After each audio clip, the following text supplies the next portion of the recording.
Good morning, my dear chair and my dear colleague. And it's my honor to present my topic about the periorbital beautification in Asia. And we are focused on the microautologous fat transplantation, a kind of fat grafting technique. I'm Dr. Huang from Taiwan, Kaohsiung. This is my disclosure. And no matter Eastern or Western girls are eager for beautiful eyes. So maybe we have different favorite shape of eye, but we still have our favorite kind of type in our mind. But what contributes to the eye beauty? There are some essential elements. I think the upper eyelid includes the adequate eyebrow height, harmonic eyelid fold, and also balanced eyelid volume. And about lower lid, we don't want any eye bag, and we need a smooth tear trough and suitable molar eminence, and currently some Oriental girls like the moderate line silkworm.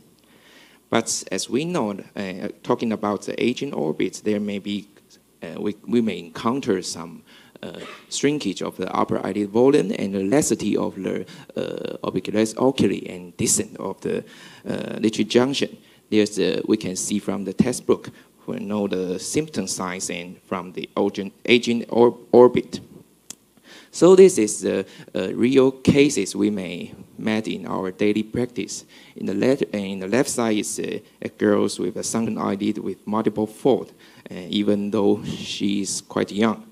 And sometimes we may encounter, in most cases, is a baggy lower eyelid with deep groove, so makes the girl looks very old.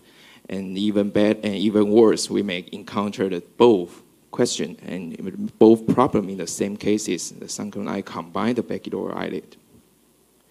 So while aging, the outside symptom sign we see is the drooping, but currently the scientific data tell us the underlying reasons is mostly about the deflation.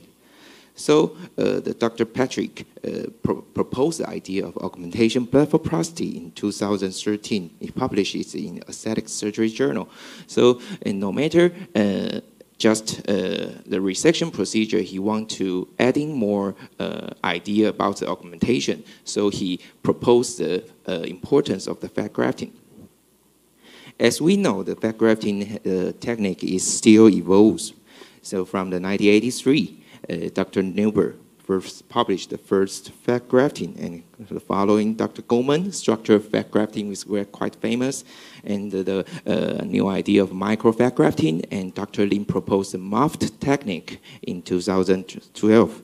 And currently in 2013, Dr. Patrick published the nano fat grafting idea. And we know what contributes to the success of fat grafting. It contributes to it's a sequential technique, and no matter it's from the recipient side preparation, and later how we harvest the fat, and later how we process our fat, and later we need still place to the right places. So we talk about the technique of placement, and finally doctors talk about adjunctives, whether they add PRP or some SPF also.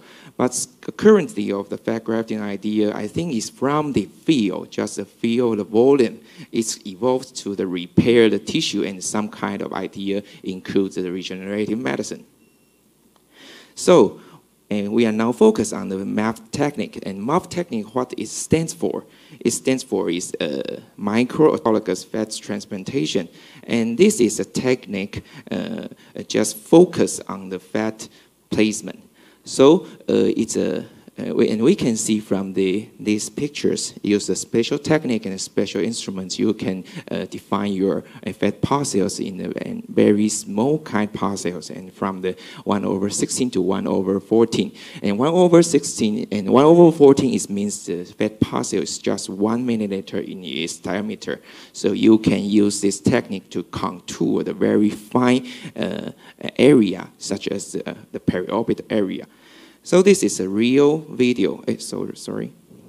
So this is a real video, and we can use this technique and just continues with the withdraw type, and you can place your fat parcel just like a noodle shape and very tiny, and you can like a sand. to feel the periorbital area. It's can do it very delicately. Okay, so we see the upper idea. What is my periorbital MAFT technique? Is we almost harvest from the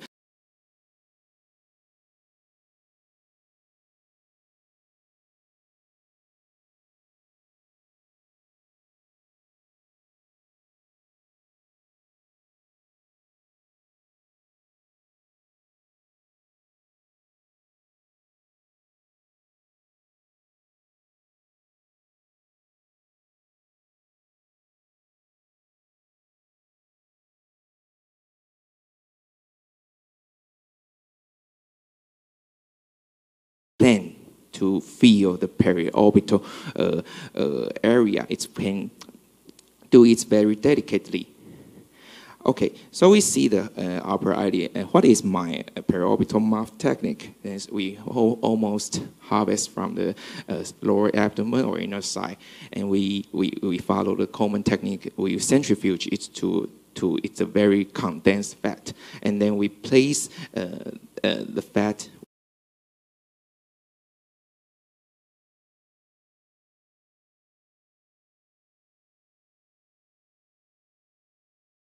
the common technique. We centrifuge it to it's a very condensed fat, and then we place the fat with mouth gun in the periorbital area into 1/214. So we defined it's a 3 area for placement. The fat, it's a zone 1. We place a fat with a whole layer, and zone 2 is a superficial layer, and the zone 3 is below the upper eyelid crease. It's a no-touch zone. We don't put any fat in this area.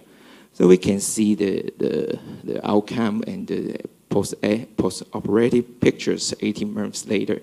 So the girls, she received the upper eyelid fat grafting MAFT, so it's a still good contour and resolved her multiple fold problem.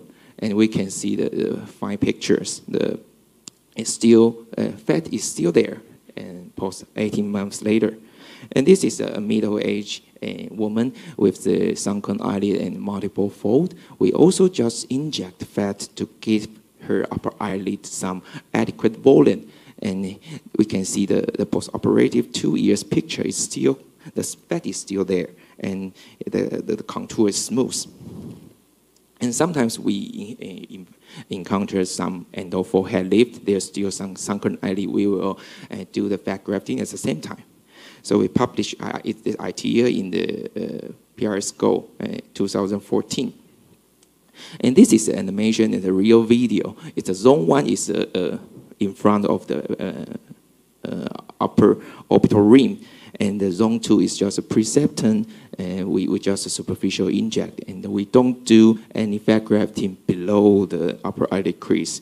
And this is a real video. We inject this fat from the lateral, just a little puncture hole, and from medial to lateral and to the bottom to the up. So we have this kind of, and also a man will encounter the multiple eye with sunken, multiple eyelid with sunken eye. So this is a view with eye open and eye closed. So we define it as zone 1, zone 2, zone 3 like this. And this is a real-time video. He received the procedure, and the day after the procedure, we call him to follow up, and close eye, open eye, close eye, open eye. And we see with the adequate volume, we just do the simple procedure and help him to resolve the problem. So we can see the post-operative follow-up. This is 3 days post-op, still some swelling, ecchymosis. And this is 1 month post-op, still not that smooth, but a little bit swelling. And this is the post-operative 3 months, quite smooth and natural. So this idea is also published by Dr. Lin in Plastic Surgery 2015. And about the lower lid, our surgical procedure is mostly about transcutaneous approach and minimally excise the skin muscle resection and minimal remove the herniated fat because we have a fat from the external side. So we have a lot of fat to do. So we don't need to extensively dissect the fat and to remove a lot of orbital fat. And we just skin closure and perform MAFT. So we also defined the 2-3 area. It's a periosteal layer and the retropeticularis oculi layer and also subcutaneous layer. So this is the case. We do the transcutaneous approach, just skin excision and eye bag remove and post 1 year pictures. And remove, we can still see a fine scar, but with the tear trough and malar, eminence malar support, we all use the MAFT technique to do some fat grafting, give her some support and some recontouring procedure and recontouring effect. So we can see the post-operative very close-up view. It's still, the fat volume is quite still abundant, and the fat, we think it's survived. So this is the animation, the real video we do. We define the injection layer to the very deep and to the middle and to the up, and we just do a very simple transcutaneous. Just excise the skin and close the wound, and then we do fat grafting. And we inject the fat from the lateral malar area. You just use a puncture hole as usual, and from the medial to lateral and from the very bottom to the up. Just feel the whole malar area and the whole lid contouring from the tear trough, and also need to recontour the lateral, the ligament junction area. Okay. So this is the other cases. She also received the lower leg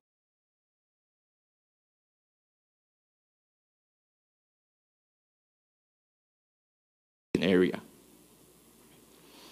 Okay. So this is the other cases. She also received the lower lid MAFT procedure 2 years post-op, and we can see the baggy eyelid is disappear, and we use the fine parcel to do the lower lid recontouring, and we can see the upper. She also received some total facial lipofilling, and this is 2 years post-op. Okay, and we see, and we can look at this from the close-up view. There's the adequate of the OM muscle and eye bag is disappearing. And we can see somehow the dark circle is also a little bit disappear. So we currently explain to patient you may encounter some improvement after fat grafting. And we have an interesting statistic. Because we have fat, excess fat from outside, so we don't need to remove too much. So this is removed orbital fat we weighed after we resect it. So the thorough overall the weight is about lateral right eye, and the left eye is just 0.2 and 0.25 milligram.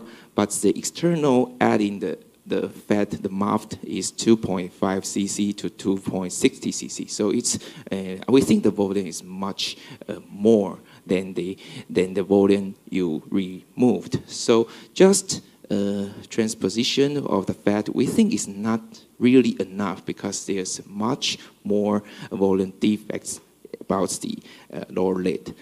But sometimes there's the girls are young, they don't want obvious suture, obvious scars outside. So we also do the transcutaneous transconjunctival approach to the scar inside. And this lady has a different inadequate, imbalanced low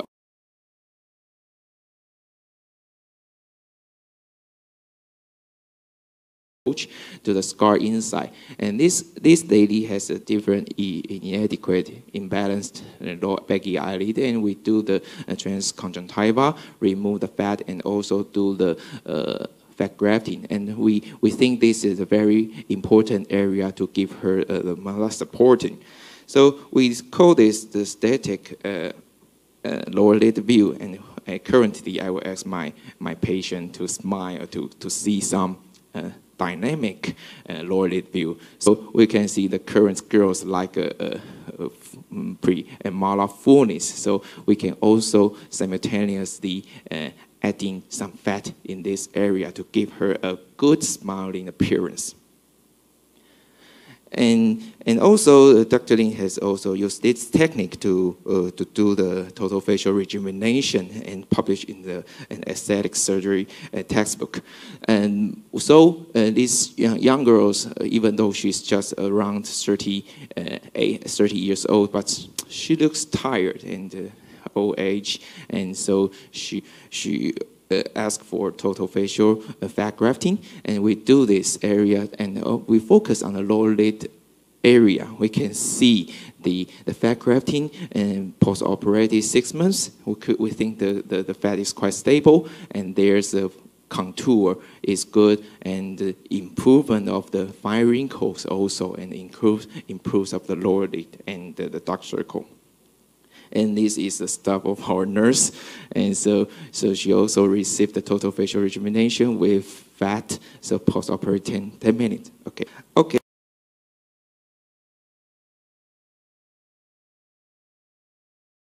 Our nurse, and so she also received the total facial rejuvenation with fat, so post-operative 10 minutes. Okay. So the fat transfer, the concept is from the volume recession for facial contouring to the skin rejuvenation. The MAFT gives you a precise control and delicate placement. So we think it's a good technique to decrease the complication. Thanks for your listening.